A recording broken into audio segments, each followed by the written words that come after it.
Om Swastiastu. Assalamualaikum warahmatullahi wabarakatuh. Shalom, namo buddhaya dan salam sejahtera bagi kita semua. Sebelumnya, kami izin mengucapkan terima kasih kepada para profesor dan dokter dosen pengampu mata kuliah parasitologi veteriner. Kami dari kelompok D4 akan menjelaskan mengenai parasit yaitu Felicola subrostratus. Baik, adapun anggota dari kelompok D4 yaitu Idayumeta Trasoti Sideman dengan NIM akhir 148, Hazrul Abiy Faiz dengan NIM akhir 149, Gusti Agung Ayu Dewi Sukma Pertiwi dengan NIM akhir 159, Farhan Revaldo Tamara dengan NIM akhir 169, Renata Arya Josephine dengan NIM akhir 176, Kadek Leo Chandra dengan NIM akhir 187, Novanto Adi Fardian dengan NIM akhir 191, Shanis Fariska Anandaru Putri dengan NIM akhir 194, dan yang terakhir ada Niwayandi Laulandari dengan NIM akhir 195. Felicola subrostratus. Felicola subrostratus merupakan kutu yang sering menginfeksi kucing.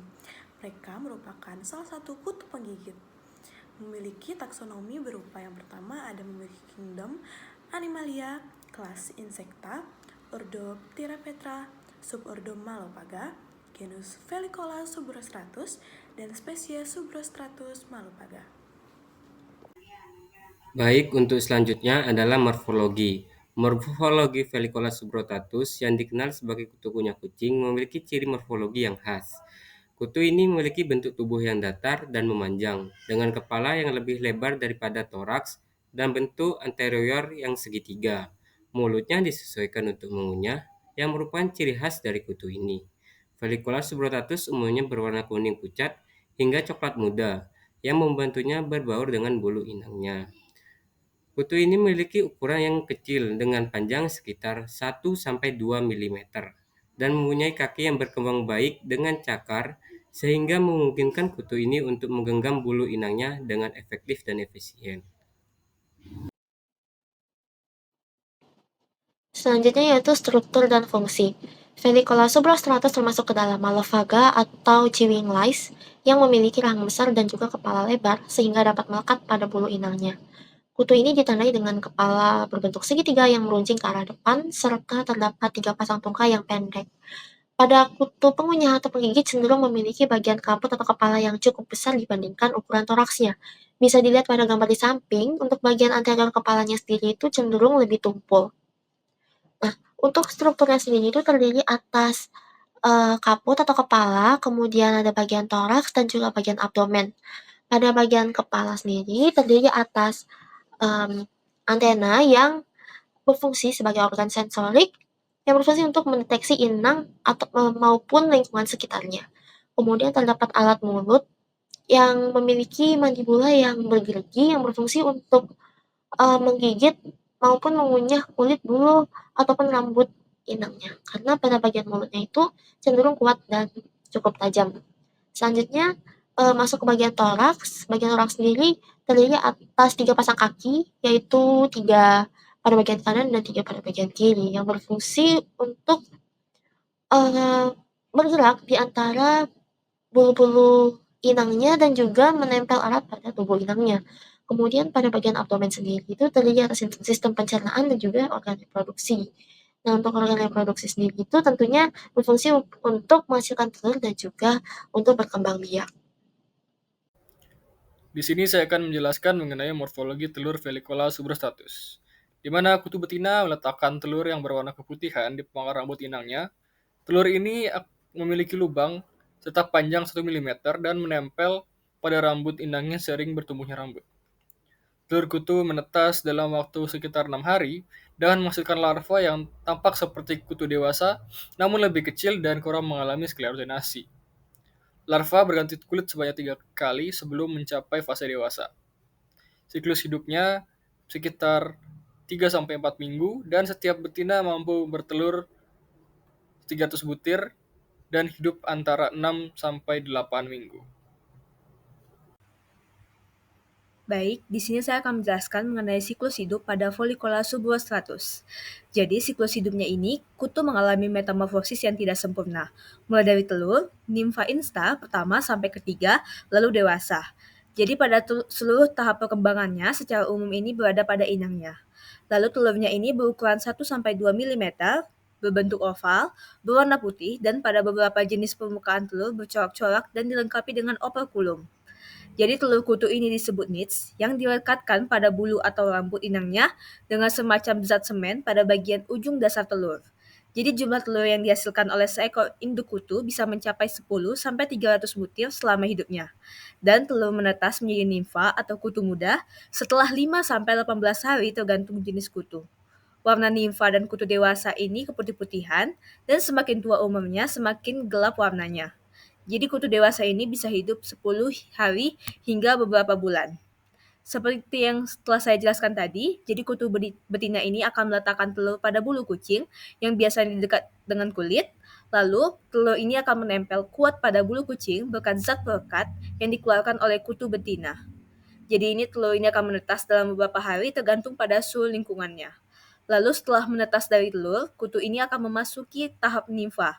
Jadi tahap nimfa ini terbagi menjadi beberapa instar atau tingkatan. Jadi pada tahap pertama, nimfa baru menetas ini berukuran sangat kecil dan belum memiliki organ reproduksi yang matang.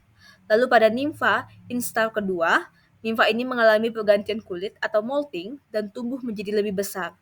Organ reproduksinya ini mulai berkembang. Lalu pada tahap terakhir atau tahap ketiga, nimfa ini mengalami kembali molting dan tumbuh menjadi lebih besar lagi, dan organ reproduksinya semakin sempurna.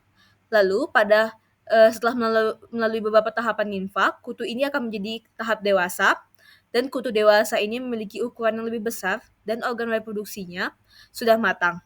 Dan kutu dewasa ini akan aktif mencari pasangan untuk kawin dan menghasilkan telur-telur baru sehingga siklus hidupnya akan dimulai lagi.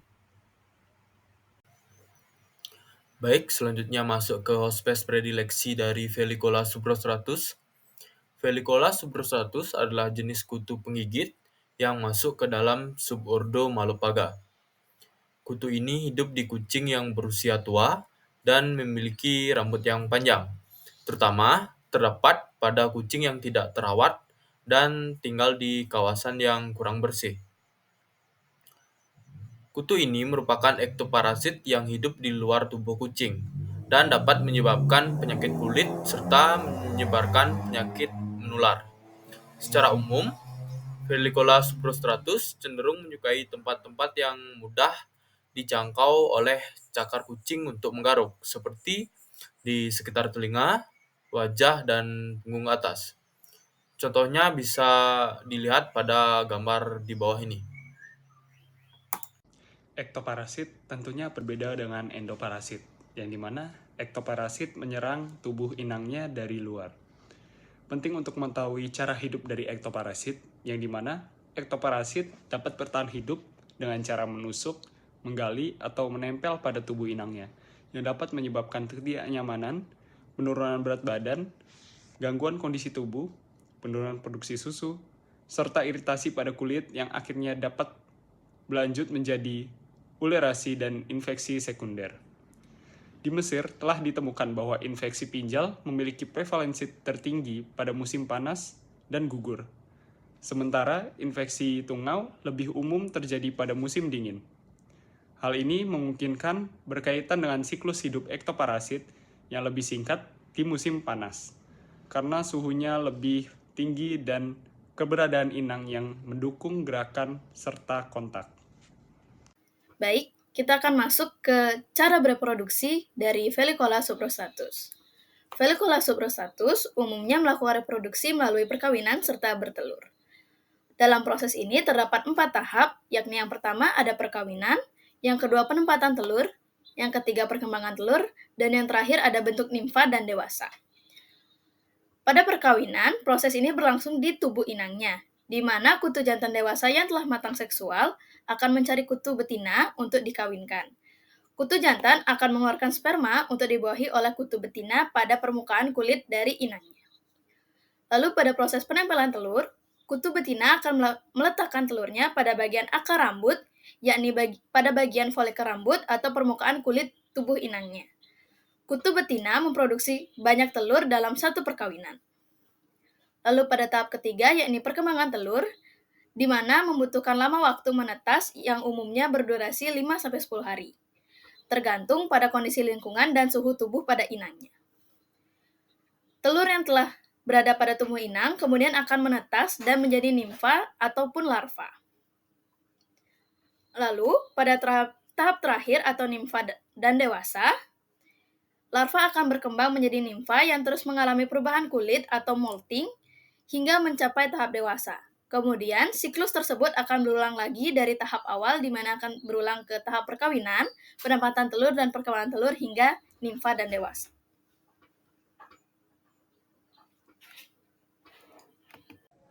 Baik, selanjutnya adalah kesimpulan.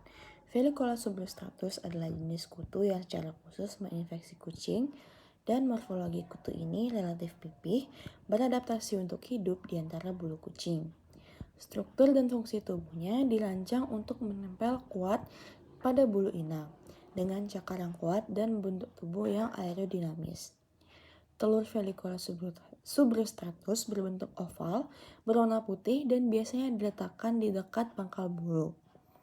Siklus hidup kutu ini relatif singkat. Telur menetas menjadi larva yang kemudian berkembang menjadi nimfa lalu dewasa. Hopsas predilek kutu ini adalah kucing, dan mereka menghisap darah kucing sebagai sumber makanan. Cara bertahan hidup kutu ini sangat bergantung pada inang dan mereka bersembunyi di antara bulu kucing dan dapat bertahan hidup selama beberapa minggu tanpa makanan. Reproduksi dilakukan secara seksual yang dimana kutu jantan dan betina akan kawin dan betina akan menghasilkan telur.